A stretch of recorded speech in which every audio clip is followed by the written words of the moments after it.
Aujourd'hui, je t'emmène faire une balade en montagne. Hop, d'un bond, nous voici au début du printemps. La nature se réveille juste et les marmottes commencent à mettre le nez dehors.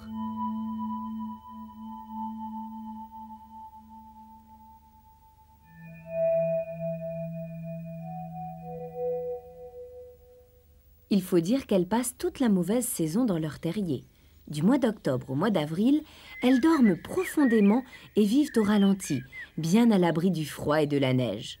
Comment devinent-elles sous terre qu'elles doivent se réveiller? Va savoir. N'empêche, l'arrivée des premières belles journées les fait sortir d'hibernation. On les trouve alors paresseusement étalées sur les rochers, où elles passent de longues heures à profiter du soleil.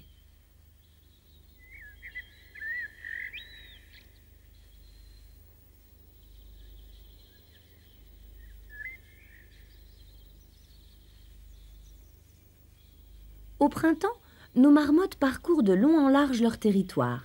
Elles ont l'air un peu lourdes, massives, mais elles sont en fait très agiles et se déplacent en trottinant avec aisance dans les rochers.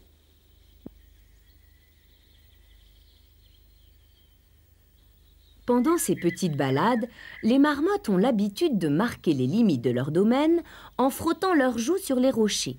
Elles laissent une odeur. Les odeurs et l'odorat semblent en effet jouer un rôle très important dans la vie de nos amis.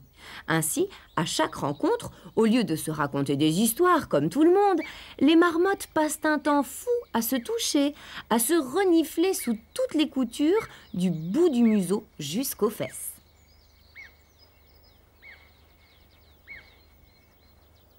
Elles font sans doute ça pour se reconnaître entre elles, pour communiquer.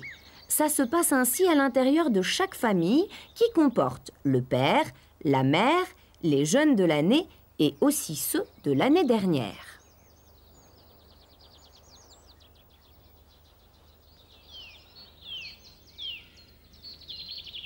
Mais sais-tu que les marmottes sont aussi des animaux très joueurs? Lorsqu'elles sont de bonne humeur, elles adorent passer leur temps à lutter, dressées l'une contre l'autre, en cherchant à renverser l'adversaire.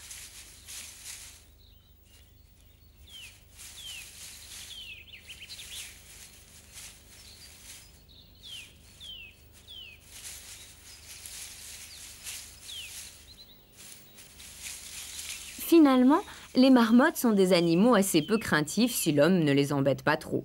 Un vieux chalet abandonné peut même leur servir de maison et abriter des familles entières qui n'ont même plus à creuser de terrier.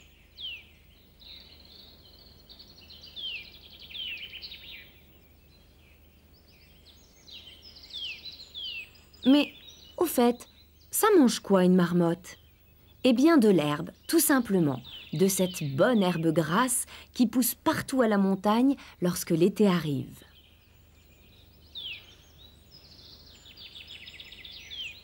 Elles passent ainsi une bonne partie de leur temps à brouter, tantôt à quatre pattes, tantôt assises sur leur derrière, pour avaler tranquillement une grosse bouchée.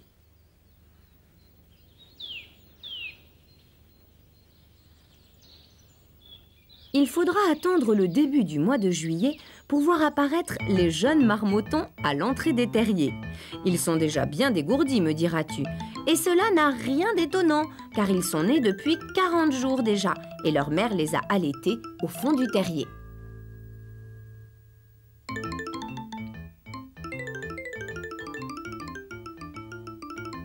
Comme tous les jeunes animaux, les marmotons ne pensent qu'à jouer et à manger, sans se soucier des dangers qui les guettent. Et des dangers, il y en a quelques-uns. C'est tout d'abord l'homme, mais aussi l'aigle royal qui les mange.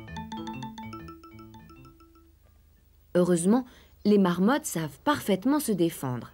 Elles ont une très bonne vue et au moindre mouvement anormal dans le paysage, c'est l'alerte générale. Ces quelques coups de sifflet très puissants avertissent toutes les marmottes du coin qui s'arrêtent net et se tiennent sur leur garde.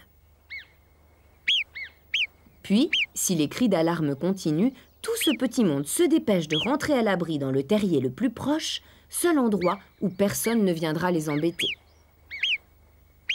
La dernière à y plonger sera souvent celle qui a prévenu du danger et il faudra parfois 1 heure ou 2 avant que les marmottes veuillent bien mettre à nouveau le nez dehors et reprendre leurs petites occupations.